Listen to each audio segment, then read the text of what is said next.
पत्र लेखन। पत्र लेखन में खास बातें: रचनात्मक लेखन है, लेखन कौशल का विस्तार करता है, विचार और अभिव्यक्ति का माध्यम है। पत्र लेखन को हम दो भागों में बांट सकते हैं, औपचारिक पत्र और दूसरा अनौपचारिक पत्र। औपचारिक पत्रों में कथ्य खास होता है, निजी लगाव और आत्मीयता को कोई स्थान नहीं मिलता। अनौपचारिक पत्र में भावनाएं खास होती हैं, निजी लगाव प्रत्यक्ष दिखाई देता है, आत्मीयता को स्थान मिलता है और ये पत्र हम अपने मित्रों, रिश्तेदारों और परिवार के सदस्यों को लिखते हैं। अब औपचारिक पत्र की विविधता पर हम बात कर लेते हैं। ये कई प्रकार के होते हैं। प्रार्थना पत्र, जैसे छुट्टी का प्रार्थना पत्र, फीस माफी का प्रार्थना पत्र, आर्थिक सहायता के लिए प्रार्थना पत्र, खेल का सामान मंगाने का प्रार्थना पत्र और अन्य विभागों में भी हम इस तरह के पत्र लिखते हैं। दूसरा है आवेदन पत्र। जब हम किसी पद के लिए आवेदन करते हैं तो आवेदन पत्र होता है, उसका एक फॉर्मेट होता है, हमको उसी के तहत इसे करना होता है।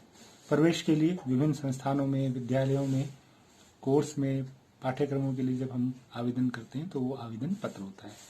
बधाई पत्र, जब हम किसी की प्रोन्नति के लिए, तबादला आदि के लिए हम किसी को बधाई पत्र लिखते हैं। अऔपचारिक पत्र में धन्यवाद पत्र, किसी ने कार्यक्रम का संचालन किया, संगोष्ठी की या कोई समारोह हुआ तो हम धन्यवाद पत्र भी लिखते हैं। शुभकामना पत्र भी होते हैं। कोई आपका अधिकारी, कोई आपका सहकर्मी विदेश यात्रा पर गया है, किसी नए पद पर आसीन हुआ है तो उसे शुभकामना पत्र लिखा जाता है। शिकायती पत्र भी होते हैं। स्वास्थ्य अधिकारी, नगर पालिका, नगर निगम, कंपनी, उत्पाद की सेवाएं, यहाँ पर जो है हम शिकायती पत्र लिखते हैं। इसी प्रकार संपादकीय पत्र भी होते हैं, जो हमारे विभिन्न पत्र हैं, पत्रिकाएं हैं, उनके संपादकों को जो हम पत्र लिखते हैं, जो संपादकीय पेज पर भी छपते हैं, उनको हम संपादकीय पत्र कहते हैं। तो ये सब औपचारिक पत्र के तहत आते हैं।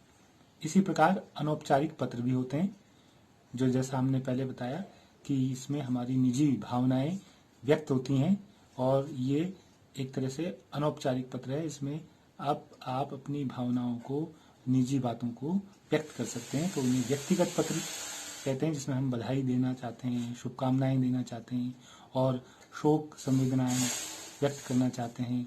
हमारा कोई भाई, बहन या मित्र उत्तीर्ण हुआ है, मेरिट में आया है, या आपका कोई सहकर्मी, साथी कोई नियुक्त हुआ है तो आप उसको निजी पत्र लिखते हैं, वो व्यक्तिगत पत्र होते हैं। और सामाजिक पत्र भी होते हैं, उन्हें निमंत्रण पत्र कहते हैं। जैसे विवाह के जो शादी के कार्ड हैं वो एक तरह से सामाजिक पत्र हैं और एक तरह से निमंत्रण पत्र हैं। विवाह, मुंडन, समारोह आयोजन वाले ये पत्र इसी के तहत आते हैं।